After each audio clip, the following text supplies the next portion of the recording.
buenas, amantes de la cultura. Amogus.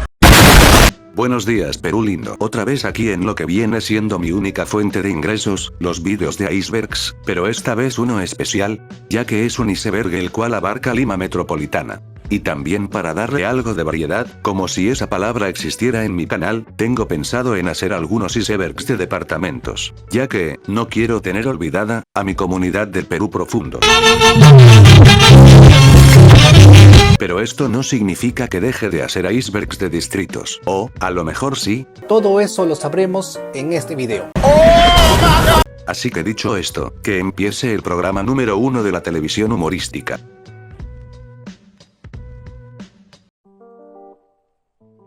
Nivel 1. Ampay del Padre Martín. Sucedió una madrugada de agosto del 2005, cuando unos policías intervinieron la camioneta del Padre Martín en la playa Barranquito, en la Costa Verde. Según policías, este se encontraba a bordo de su camioneta, junto a 3 individuos, en supuesto estado de ebriedad, y además fue encontrado en una situación comprometedora con uno de los ocupantes del vehículo. Este hecho fue televisado y parodiado por Carlos Álvarez, que hizo que el personaje del Padre Martín saltara a la fama, en mi opinión, uno de los mejores sketches del ya extinto programa del especial del humor. Pumas en la Molina. No es la primera vez que algunos vecinos de La Molina ven a este tipo de animales cerca a sus viviendas. Se sabe que décadas atrás era algo común ver a estos animales merodear por los cerros cercanos, pero con la urbanización del distrito ahora es muy difícil presenciar uno, a excepción del caso de un vecino de la zona, que grabó desde su celular a un puma caminando muy cerca a las viviendas. Normalmente estos animales llegan a parar a la civilización porque están desorientados, aunque también se han reportado avistamientos de zorros en este distrito. PPK Zodiac Killer. Una teoría de los foros de Perú, y una de las más risibles por así decirlo. Esta teoría se trata de que PPK sería el presunto asesino del Zodíaco, el golpe de estado del 11 de octubre de 1968, en el que PPK se vería implicado, causaría su huida del Perú, hacia Estados Unidos, año en el que el asesino del Zodíaco comenzaría con sus crímenes en los Estados Unidos. El primer crimen que cometería el asesino del Zodíaco sería el 20 de diciembre, también se le suma la coincidencia física, con la única imagen que se tiene registrada del asesino del Zodíaco, pero esto no es más que pura coincidencia, creo yo.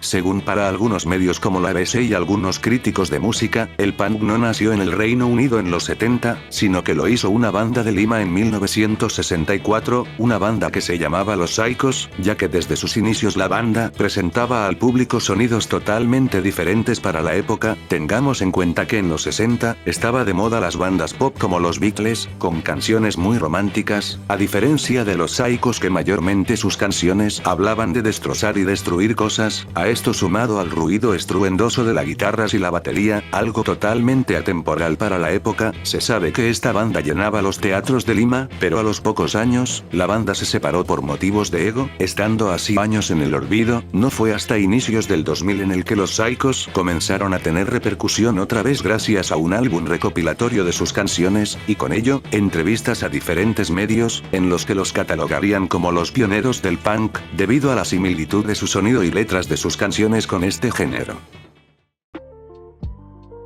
Ronaldo en Villa María del Triunfo. Un hecho anecdótico que pasó en el 2004, en el que Ronaldo Nazario fue declarado visitante ilustre por el alcalde de ese entonces Luis Castañeda, en el que Ronaldo caminó por Villa María del Triunfo, donde firmó autógrafos y recibió así un baño de popularidad. El acto principal era inaugurar un campo deportivo, donde este puso su firma en una superficie de cemento para la posteridad. Rum Rum murió. Una teoría que nació en el podcast de Moloco y el otro, en el que al parecer tenían un contacto que estaba implicado con el caso de Rum Rum y que les mencionó que Rum Rum había fallecido, debido a que contenía enfermedades de otros perros, y que era un peligro tenerlo al lado de otros zorros, por ende lo aislaron. para luego fallecer. Según cuenta su contacto, Run Run habría sido reemplazado por otro zorro, pero no quisieron dar la noticia al público por las críticas hacia los veterinarios que estaban al cuidado de Run Run. Si bien es cierto, la Serfor desmintió su fallecimiento, pero nunca más se tuvo una foto de cómo está Run Run actualmente. San Luis no existe. Un meme de internet que tiene tiempo, y básicamente es que este distrito de Lima es tan pequeño y con tan poca población que pasa desapercibido por la mayoría, si no fuera porque está la Videna ahí, que por cierto ocupa parte del distrito. Muro de la vergüenza. Básicamente se trata de un muro que divide a los pobres de los ricos. Normalmente son construidos por estos últimos, con el fin de que no avancen las invasiones hacia el lado de la gente rica, y a su vez estos muros son bastante criticados ya que se vulnera el derecho al libre tránsito y de alguna manera las personas pobres se sienten discriminadas de cierta forma. El Pacto de Lima. Chile perdía por 3-0 y estaba siendo eliminado, a menos que existiera un ganador en Lima. Colombia, con el empate, obtenía el cupo directo y Perú accedía al repechaje. Entonces se da el diálogo entre Falcao y Tapia, siendo el mensaje esparcido hacia todos sus compañeros. El empate les beneficiaba a ambos, y el partido le quedaban pocos minutos, por lo cual fue jugado sin agresividad, solo con toques de balón que no generaban nada. El silbato final se produjo. Colombia iba al Mundial, Perú al repechaje contra Nueva Zelanda, y Chile fue eliminado en Brasil. Tranvía de Lima. El tranvía fue inaugurado en 1878, al principio era impulsado por caballos, más conocido como los tranvías de sangre. Con el avance de la tecnología, Lima se fue modernizando y con esto los tranvías que pasaron a ser eléctricos, pero su final llegaría cuando un diario de la época realiza una campaña periodística nada favorable a la empresa pública dueña de los tranvías, y que influiría en su liquidación, además de los cambios en la infraestructura urbana en la ciudad de Lima, como la construcción de nuevas pistas, tales como la vía expresa del Paseo de la República. La Casa Matusita. Es la historia de terror más popular de la capital. Se centra en la casa ubicada en el cruce de las avenidas Garcilaso de la Vega y España, en el centro de Lima. El nombre de Matusita surgió a partir de un negocio de ferretería que ocupó el primer piso de la casa durante los años 50 en el siglo XX. Ya en el siglo XXI un negocio bancario ocupó dicho lugar, y la razón por la que se dice que penan, es por una serie de crímenes que se cometieron en la vivienda. A partir de estos supuestos, nació la leyenda de que si alguien se atrevía a ingresar a la casa por más de 5 minutos, podría ver a los muertos, así como escuchar los gritos y sonidos de los hechos desgarradores que pasaron ahí. El caso Reinaldo. Reinaldo fue un indigente que se reencontró con sus padres después de 20 años. Todo comenzó cuando un programa estaba sacando un reportaje sobre los indigentes de la Costa Verde. Es ahí cuando unos familiares lo reconocieron por el reportaje y avisaron a sus padres de Reinaldo, que había sido encontrado. Inmediatamente los padres se acercan al programa para comunicarles sobre el hallazgo de su hijo, y lo impactante de esto es cómo sus padres se reencuentran con Reinaldo después de 20 años desaparecido, todo esto televisado. Lima la Gris. A Lima se la conoce como Lima la Gris, por el color grisáceo de su cielo. La causa no es la contaminación, aunque pueda parecerlo, pero en sí la razón es dado a temas meteorológicos, ya que está nublado casi siempre, y con altos niveles de humedad, tanto así que raros son los días en el que los cielos de Lima suelen estar despejado. Esto ya es algo característico de esta zona. Nivel 2. Temblor tras gol de la clasificación. El gol que hizo Farfán ante Nueva Zelanda hizo retumbar al Estadio Nacional, haciendo que miles de hinchas saltaran de la emoción. Lo anecdótico de esto es que la celebración fue tan intensa que activó la alerta de un sismo en la ciudad. Así lo confirmaron geofísicos del Perú, que señalaron que los acelerómetros se activaron en los distritos de San Borja, El Agustino y el Rímac durante 60 segundos. Himno perdido de Lima. Se trata de un himno compuesto por Augusto Polo Campos, en el que la Municipalidad de Lima pagó 11.000 soles al compositor. Lo extraño es que ni siquiera se usa. De hecho, un año después de haber tenido este himno, la municipalidad olvidó todo el asunto y convocó a un concurso para crear el himno de Lima. Existe una entrevista en el que se le pregunta al compositor por qué el himno que compuso se dejó de usar al año siguiente, pero no dio respuesta alguna, lo mismo con la municipalidad, en el que contestaron que no tenían idea de cuándo se hizo este himno. A día de hoy ese himno se encuentra en el olvido. Captura de Abimael Guzmán. El cabecilla de Sendero Luminoso fue capturado por el Grupo Especial de Inteligencia en una casa del distrito de Surquillo. La captura fue el fruto de meses de seguimiento. Inspectores policiales, disfrazados incluso de recogedores de basura, permitieron tener la certeza de la ubicación de Guzmán. Luego de esa captura, se logró atrapar a otras figuras importantes de la organización. Operación Chavín de Guantar. 14 miembros del grupo MRTA tomaron la residencia del embajador del Japón, cuando se celebraba un evento al que asistían 500 invitados entre empresarios, diplomáticos, religiosos, militares y políticos. Cada que pasaban los días los miembros del MRTA fueron liberando rehenes que no tenían peso político. Durante los 126 días que duró la toma de la residencia, el gobierno mostró una apertura para negociar. Sin embargo, en forma paralela a las conversaciones, se fue entrenando a una fuerza de operaciones especiales, tanto así que crearon una réplica de la embajada en una escuela militar de Chorrillos. Es así que el 22 de abril del 97, se produce una fuerte explosión que dio inicio a la operación. El saldo dejó a todos los 14 miembros del MRTA abatidos, un rehén y 2 comandos también perecieron. Esta operación ha sido calificada como una de las más exitosas operaciones militar de rescate de la historia. Lima amurallada. Fue una fortificación, cuya finalidad fue defender la ciudad de posibles ataques del exterior. Fue construida entre 1684 y 1687, estas aún se pueden ver en el Parque de la Muralla, en Rímac, un espacio público recuperado, y también otros distritos aún hay vestigios de la muralla. Los túneles de Lima. En Lima, según lo que se ha podido investigar, existieron varios tipos de túneles o pasajes subterráneos, los túneles que conectaban entre sí a las iglesias de la misma orden religiosa o a sus conventos de la ciudad y los que estaban fuera de ella. Los túneles que unían criptas y catacumbas bajo las iglesias, como una ciudad de los muertos subterránea. Los túneles que unían algunas casonas y palacios con iglesias o entre vecinos luego de común acuerdo. Agregaríamos a estos otros túneles de los cuales aún quedan vestigios, como por ejemplo los que servían para salir de la ciudad bajo la muralla sin usar los portones que eran vigilados. Mercado de brujas.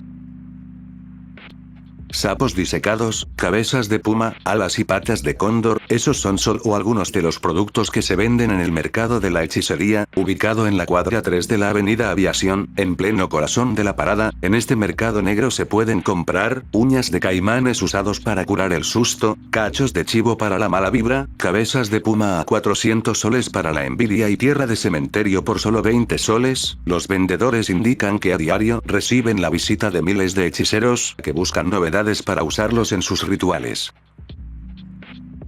Mafias en Gamarra. Es sabido que en Gamarra la informalidad está desbordada, y por ende no es un misterio que reina la extorsión y el cobro de cupos, sobre todo para las personas que son ambulantes. Día a día se reportan estos tipos de casos, en este lugar donde abunda la informalidad. Tráfico de órganos en Huaycán. En Huaycán, Ate, se desató un caso debido a que circulara un rumor en las redes sociales sobre un supuesto tráfico de órganos. Esto se originó mediante las redes sociales en el que pedían mayor cuidado a los niños, ya que existían estos traficantes. Para muchos no fue más que un engaño, pero muchos ciudadanos pensaban que era algo real, sobre todo en Huaycán, donde el rumor creció a tal punto que inició una pelea descomunal y actos vandálicos, donde varios vecinos confundieron a dos encuestadores en la zona de Huaycán, los acusaron de ser traficantes de órganos y los atraparon. Intentaron lincharlos hasta que llegó la policía, que se llevó a la pareja hacia la comisaría, pero el problema siguió en la comisaría, donde una jauría de vecinos arremetieron contra el centro policial rompiendo sus ventanas y puertas, hasta destrozaron los vehículos de policías. Al final se supo que todo se trataba de rumores falsos, que generaron un psicosocial.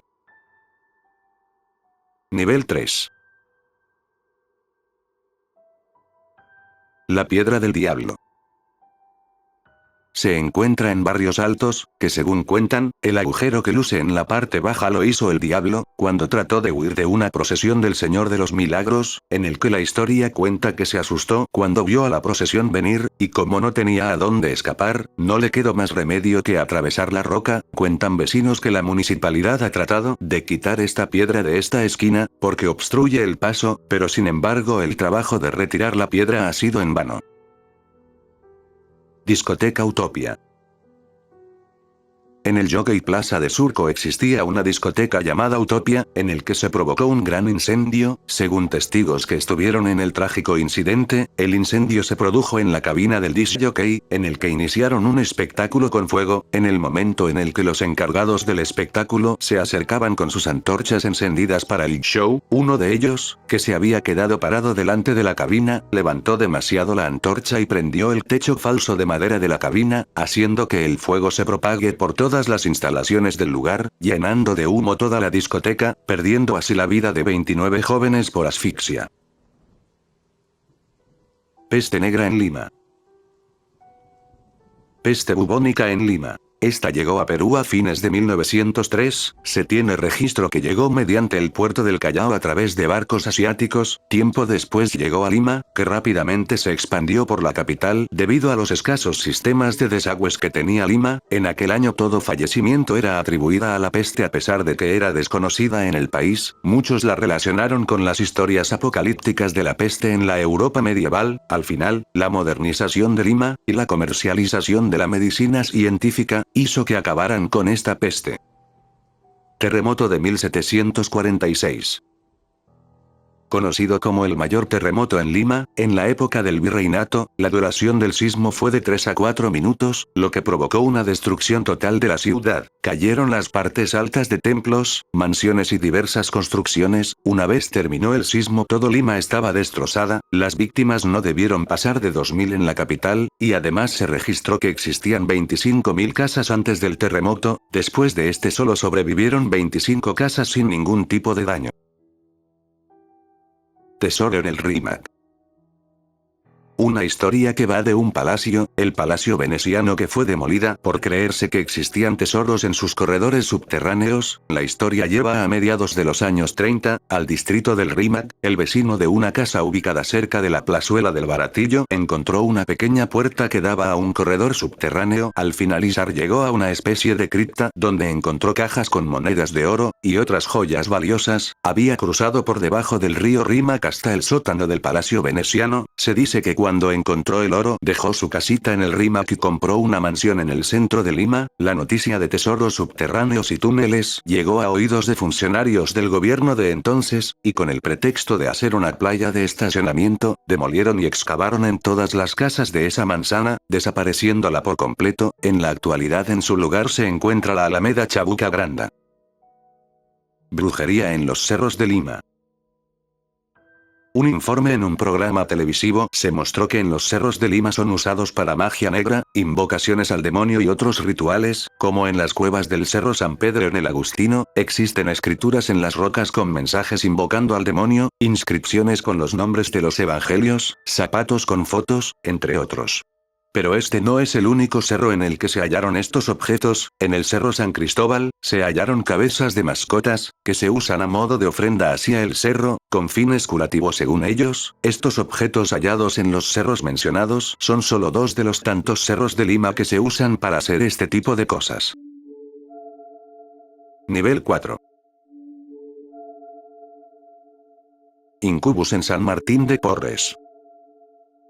Para empezar, ¿qué es un incubus? En resumen, es una entidad demoníaca masculina, que está ligada a la sexualidad. Bien, ahora este ente apareció en una casa en Lima. Ocurrió en el 2013 cuando una familia de San Martín de Porres llamó a un medio televisivo, argumentando que un alma había intentado abusar sexualmente de las mujeres de la casa. Según el señor de la casa contó que mediante un sueño que tuvo, vio que tenía un tesoro enterrado en el patio de su vivienda. Al día siguiente cavó en el lugar donde había soñado que estaba ese tesoro, donde se encontró con un agujero vacío. Fue desde ese hecho, en el que comenzaron a ocurrir una clase de eventos paranormales, en el que su esposa, al quedarse sola en su casa, sentía que le realizaban tocamientos indebidos pero no había nadie. Lo mismo pasaba con sus hijas. Fue cuando dio a conocer este caso a un medio televisivo, en el que llegaron a la casa con ayuda de un vidente, se descubrió que en la casa se había practicado brujería, y que rondaba un alma de una persona de 40 años, que al parecer era el causante de este tipo de sucesos. Asalto al banco en Gamarra. Esto lo recuerdo bien, ya que llegando del colegio, prendí la tele y en todos los canales estaban transmitiendo en vivo esta toma de rehenes en el banco. Ocurrió en 2010, cuando un delincuente de unos 30 años, ingresó al Banco Continental, tomando como rehenes a alrededor de 30 personas en el que estuvieron retenidas por casi 7 horas. El sujeto amenazaba con activar explosivos, ya que la policía no le proporcionaba un medio de transporte y al menos $2 millones.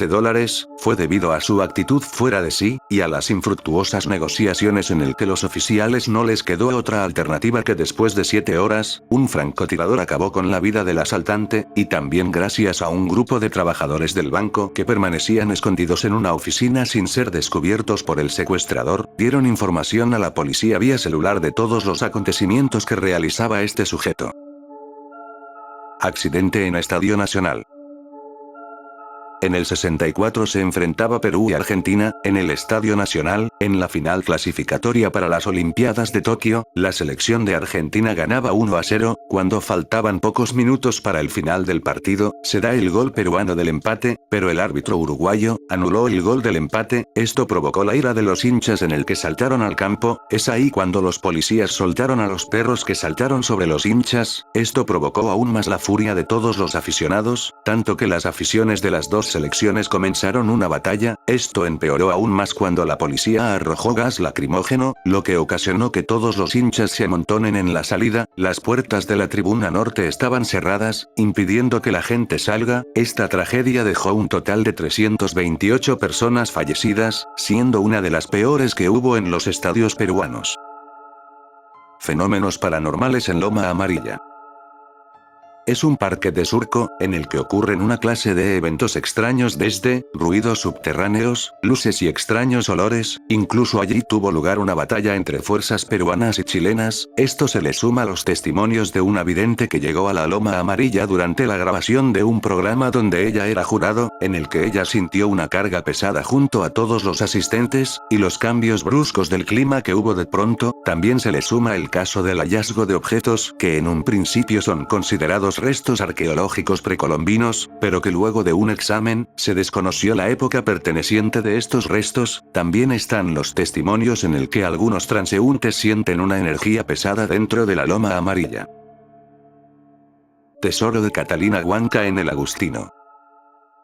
Existe una leyenda en los cerros del Agustino en el que se esconde el tesoro de Catalina Huanca. Catalina era en sí una heredera de un gran tesoro de los Huancas, que con la llegada de los españoles, estos quisieron saber de dónde sacaba tanto oro Catalina, pero ella nunca habló de dónde lo sacaba, llevándose su secreto hasta la tumba. Es ahí cuando se da el rumor de que tenía el tesoro escondido en alguna cueva en los cerros, específicamente, en los cerros del Agustino en Lima. Durante las siguientes décadas, muchas personas intentaron buscar este tesoro en estos cerros haciendo cuevas, otros cavando túneles, pero nunca encontraron nada. Incluso este rumor llegó a Palacio de Gobierno en el que se mandó una expedición a buscar dicho tesoro. Criptas y catacumbas en Palacio de Gobierno. Un curioso suceso que pasó en 1910, en los alrededores del Palacio del Gobierno en el que una carroza se hundió haciendo que se abra un hueco en el pavimento. Se había descubierto un subterráneo que iba hacia el subsuelo del palacio. No hay mucha información de esto ya que pasó hace mucho, y no le dieron relevancia, hasta que en 1981, un grupo de reporteros fotografiaron las únicas imágenes de las catacumbas en el subsuelo de palacio. Los fantasmas del Morro Solar. En este sitio ocurrió una de las batallas más duras durante la Guerra del Pacífico, y a su vez es uno de los lugares de mayor actividad paranormal relacionados a esta guerra. Vecinos cercanos al lugar aseguran oír gritos o personas marchando con uniforme militar por el morro. Uno de los casos más famosos ocurridos en este morro es la historia de un director de cine que se encontraba rodando en este lugar para la película de la Guerra del Pacífico. Es ahí cuando ve a una decenas de soldados con ropa desgastadas caminar. Él pensó que se trataba de los extras que estaban con el vestuario hasta que se dio con la sorpresa de que el grupo de los extras se encontraban aún en la parte baja del morro. En este lugar también suelen ir muchas personas a hacerse psicofonías en busca de hacer contacto con las almas de los soldados que perdieron la vida en este lugar. Nivel 5. Ataque a frecuencia latina.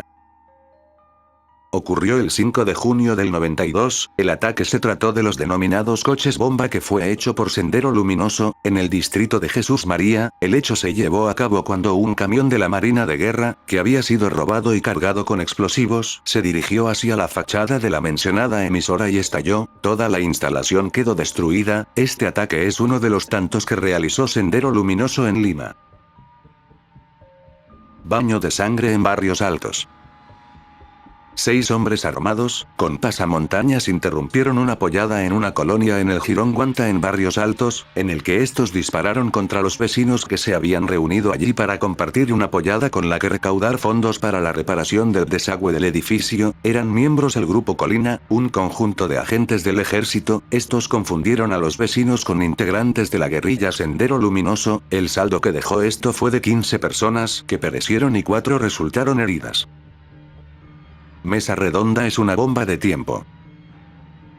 Muchas galerías de mesa redonda son una bomba de tiempo, donde se ve reflejado los varios incendios que se tiene en este lugar, debido a los materiales inflamables que se tiene en las galerías, así como también, galerías en las que sus techos están construidas con madera haciéndola vulnerable ante un incendio, y al ser las calles estrechas hace que sea más peligrosa la evacuación, puesto que a diario vienen miles de personas a realizar sus compras a dichos establecimientos. Claro ejemplo de esto es lo ocurrido en el incendio del 2001, donde cobró la vida de alrededor de 400 personas, y que a día de hoy poco se ha tomado reflexión sobre esto. Mujer vampiro de Barranco. Durante años se han venido contando historias sobre una extraña mujer que camina por las calles de Barranco vestida de negro y que cambia de forma una vez que está cerca a su víctima. Este caso se hizo conocido por mi fuente más recurrente en este canal, hablo de Anthony Choi en su programa No Estamos Solos, en el que recibió un testimonio de un taxista. Cuenta que en el año 92, salió a taxear en la madrugada por las calles de Lima. Al pasar por la avenida Bolognesi, en Barranco, una joven lo detiene, le pide hacer una carrera hacia la Encantada de Chorrillos, a lo cual el señor acepta. En el viaje la joven le hace una extraña pregunta, si ha comido carne humana. Entonces él, ante la extraña pregunta, mira de reojo hacia ella y nota que en su brazo de la mujer estaba con sangre. Es ahí cuando ella le hace la pregunta si ha oído hablar de los vampiros. Entonces deja de mirar de reojo y voltea a verla directamente. Y observa que la mujer ya no era una joven, sino más bien él la describe como una mujer espantosa, totalmente fea. Asustado por esto, se detiene muy cerca a una zona donde están los militares y se baja del auto y la ordena bajarse a la mujer, y se da cuenta que ya no era una señora horrible, se había convertido en la joven. La mujer se negaba a bajar, hasta que llegaron los militares que estaban por la zona. Entonces decidió bajarse del auto. El señor, impactado por esto, decide retirarse del lugar apresuradamente. Luego de 10 cuadras se dio cuenta que la mujer estaba parada en una esquina, siendo esto casi imposible ya que el taxista huyó con su auto del lugar lo más rápido, y una persona normal no puede tener la misma velocidad que un auto. Esto hizo que el señor por miedo se quede a dormir en su taxi, en una zona alejada, ya que no quería ir a su casa debido a que la mujer podría seguirlo hasta su vivienda donde se encontraban su esposa y sus hijos. Este es el primer caso pero no el único de testigos que aseguran haber visto a esta mujer de negro por la zona de Barranco. Cura sin cabeza.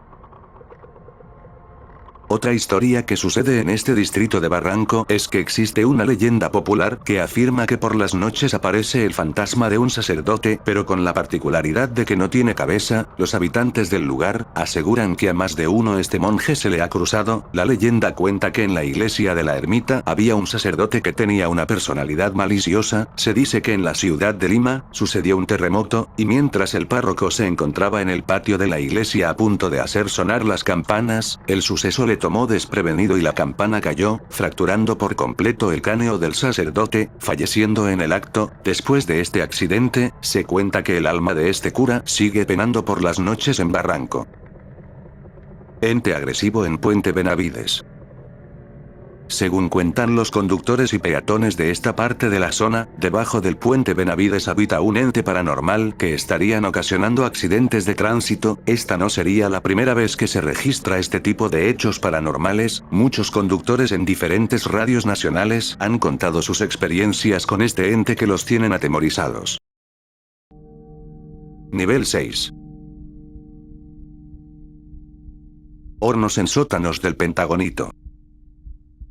El Poder Judicial condenó a Vladimiro Montesinos, y a un ex jefe de las Fuerzas Armadas por hallarlos culpables del caso Sótanos del CIE. En dichos sótanos, ocultos en el Pentagonito en San Borja, se llevó a cabo la desaparición de 2 alumnos y un profesor. Una sentencia reveló la existencia de 2 hornos al interior de dichos sótanos, y que en estos fueron cremados los desaparecidos, haciendo recordar al destino que sufrieron los judíos en la Segunda Guerra Mundial, un hecho que da a entender que la violencia política en el Perú alcanzó niveles macabros. Portales dimensionales en Lima. Existe un lugar en Lima en donde muchos testigos, taxistas, peatones, adultos y niños afirman que manejando o caminando tranquilamente por sus calles fueron automáticamente transportados a un lugar totalmente extraño, fueron llevados a un apocalíptico futuro. Los que lograron entrar afirman que vieron que las casas y calles se habían convertido en un desierto sin ninguna estructura a su alrededor, rodeadas de un silencio absoluto y total. Otro testimonio es que se observó un edificio plateado y de columnas negras tan alto que no podías ver dónde terminaba. Todo esto en el mismo lugar, en la calle Peset y Monel, en la avenida Canevaro en Lince. Terremoto marcará un antes y un después en Lima. Si bien es sabido que existió un terremoto en 1746 de aproximadamente 9 grados, y que dejó consecuencias letales, un terremoto de esa magnitud en estos tiempos y con una Lima sobrepoblada, sumado a la informalidad y el centralismo, las consecuencias serían más letales y catastróficas en el que tarde o temprano ocurrirá. Extraño caso en Hotel Sheraton. Este caso ocurrió en 2016, cuando una joven de 16 años se lanzó del Hotel Sheraton. Al parecer la joven burló todos los tipos de seguridad del hotel, para después subir al área donde nadie debería tener acceso y sumado a que no hay cámaras de seguridad que registren cómo llegó a este lugar. Lo perturbador de esto, es que en una fotografía se puede observar lo que sería una persona detrás de ella, una persona alta y delgada. Muchos los vincularon a esta extraña figura que aparece en la foto como un posible sospechoso que estaría incitando a la mujer a lanzarse, pero cuando llegaron los de seguridad al último piso, nunca se toparon con este supuesto sujeto. Así que gente adictas a los icebergs, hemos llegado a la parte final del contenido audiográfico, y quiero dar mi último mensaje que es... Y el próximo video, ¿sabes cuál va a ser? Sobre la facultad.